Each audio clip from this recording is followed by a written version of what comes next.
Christmas என்றவுடன் எல்லோருக்கும் முதலில் நினைவுக்கு வருவது கிறிஸ்துவ நண்பர்கள் வீட்டிற்கு சென்றால் கேக், தடபுடல் விருந்துதான்.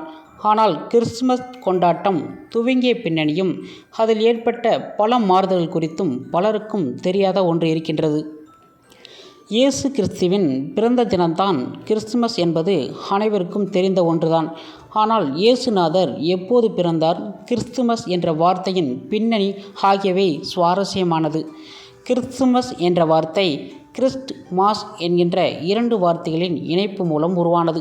இயேசு கிறிஸ்து பிறந்த ஆண்டு சரியாக தெரியவில்லை என்பதால் கிமு 7க்கும் கிமு 2க்கும் இடைப்பட்ட காலத்தில் அவர் பிறந்திருக்கலாம் என்று வரலாற்று ஆசிரியர்கள் கருதுகின்றனர்.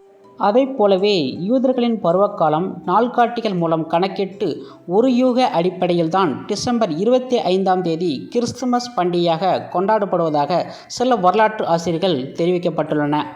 கிறிஸ்துமஸ் பண்டிகையை முதலில் 4வது நூற்றாண்டைச் சேர்ந்த மேற்கிந்திய கிறிஸ்துவர்கள் கொண்டாடியதாக சில வரலாற்று குறிப்புகள் உள்ளன. ஆனால் வேறு சில பிரிவுகள் சேர்ந்த கிறிஸ்துவர்கள் அதற்கு மறுப்பு தெரிவித்து ஜனவரி 6 இயேசு பிறந்ததாக கொண்டாடினர். இப்படி இருப்பினும் கிறிஸ்துமஸ் பண்டிகை என்பதே உலகம் முழுவதும் கிறிஸ்துவ மக்கள் மிக சிறப்பான நாளாக கொண்டாடி மகிழ்கின்றனர். இந்த தினத்தை கிறிஸ்துவர்கள் விசேஷமாக கருவதால் அன்றைய தினம் பல புதிய பணிகளை தொடங்குவதையும் அவர்கள் வழக்கமாக கொண்டுள்ளனர். கிபி 800 ஆண்டில் கிறிஸ்துமஸ் பண்டிகை அன்று சார்லின்மேனி என்ற பேரரசர் மன்னராக பதவியேற்றார். அதன் பிறகு கிபி 855 ஆண்டு எட்முண்ட் என்ற தியாகி மன்னராக முடிசூட்டப்பட்டான். கடந்த 1066 ஆண்டு இங்கிலாந்து மன்னன் வில்லியம் I மன்னனாக முடிசூட்டப்பட்டார். மேலும் 1377 ஆண்டு இங்கிலாந்து மன்னன் ரிச்சர்ட் II கிறிஸ்துமஸ் பண்டிகையில் மிக விமர்சையாக கொண்டாடினார். கடந்த 1643 ஆண்டு இந்தோனேசியாவில் கண்டுபிடிக்கப்பட்ட புதிய தீவுக்கு கிறிஸ்துமஸ் தீவு என்று பெயரிடப்பட்டுள்ளது. இப்படி கிறிஸ்துமஸ் பண்டிகை நாட்டு மக்களிடையே பிரபலமடைந்தது. பின்னர் உலகமெங்கும் விமர்சையாக கொண்டாடும் வழக்கம் உருவானது. கிறிஸ்துமஸ் பண்டிகை அன்று மகிழ்ச்சியாக பகிர்ந்து கொள்ள பரிசு பொருட்கள் பரிமாறிக்கொள்வதும் போட்டிகளை நடத்துவதும் என்று பல கோணங்களில் கொண்டாட்டம் விரிவடைந்தது. கிறிஸ்துமஸ் பண்டிகைக்காக முதலில் கிறிஸ்துமஸ் மரம் வைக்கும் வழக்கம் 1510 ஆண்டு ரிகா என்ற இடத்தில் துவங்கியது.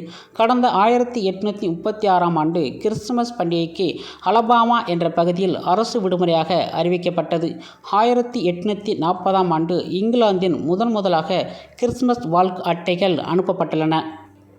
கிறிஸ்துமஸ் பண்டிகையின் போது கிறிஸ்துவர்கள் குழுக்களாக சேர்ந்து கேரல் சர்வீஸ் என்ற நிகழ்ச்சியை நடத்தினார்கள். இந்த கேரல் நிகழ்ச்சியில் குழந்தை இயேசுவை வாழ்த்தியும் அவரது பிறப்பு மற்றும் அவர் உலகில் வந்த நோக்கம் உள்ளிட்ட கருத்துக்களையும் கொண்ட பாடலாக பாடப்படுவது வழக்கம். கடந்த 1847 ஆண்டு பிரான்சில்தான் முதலாக கிறிஸ்துமஸ் கேரல் சர்வீஸ் நடத்தப்பட்டதாக தெரியப்படுகின்றது.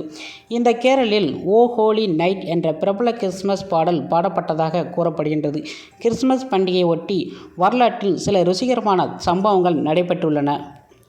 பண்டைய காலத்தில் வாழ்ந்த பாரசீகர்களும் பாபிலோனியர்களும் கிறிஸ்துமஸ் பண்டிகையை வருடத்தின் நல்ல நாளாக கொண்டாடி வந்தனர். கிறிஸ்துமஸ் பண்டிகை அன்று பாரசீக நாட்டில் உள்ள எல்லா அடிமைகளும் ஒரு நாள் விடுதலை அளிக்கப்படும். மேலும் சிலர் தங்கள் அடிமையின் பரிசாக பரிமாறி கொண்டனர். சில எஜமான்கள் கிறிஸ்துமஸ் பண்டிகை அன்று மட்டும் அடிமைகளுக்கு வீட்டில் முழு சுதந்திரம் கொடுப்பதாக வரலாற்றில் கூறப்பட்டுள்ளது. பண்டைய காலத்தில் வாழ்ந்த ஐரோப்பியர்கள் பேய், பிசாசு, அசுத்த ஆவிகள் உள்ளிட்டவைகளுக்கு அதிகமாக பயந்தனர். வருடத்தில் நீண்ட இரவு கொண்ட நாட்களாக அவை மக்களுக்கு தீமை விளைவிக்கும் என்று நம்பின.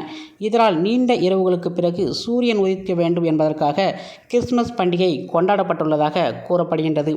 மொத்தத்தில் நல்லது ஓங்கவும் அல்லது அழியவும் இந்த நன்னாளை உலக மக்கள் அனைவரும் ஒருங்கிணைந்து இயேசு பெருமானை இறைஞ்சி துதிப்பாடி மகிழ்கின்றனர் என்பது சந்தோஷமாக விஷயம்தான் சொல்ல வேண்டும். அனைத்து நண்பர்களுக்கும் கிறிஸ்துமஸ் தின நல்வாழ்த்துக்கள். இதுபோன்ற வீடியோவை நீங்கள் உடனுக்குடன் தெரிஞ்சு கொள்ள NP நியூஸ் சேனலை சப்ஸ்கிரைப் பண்ணி தெரிஞ்சுக்கணும். நன்றி, வணக்கம்.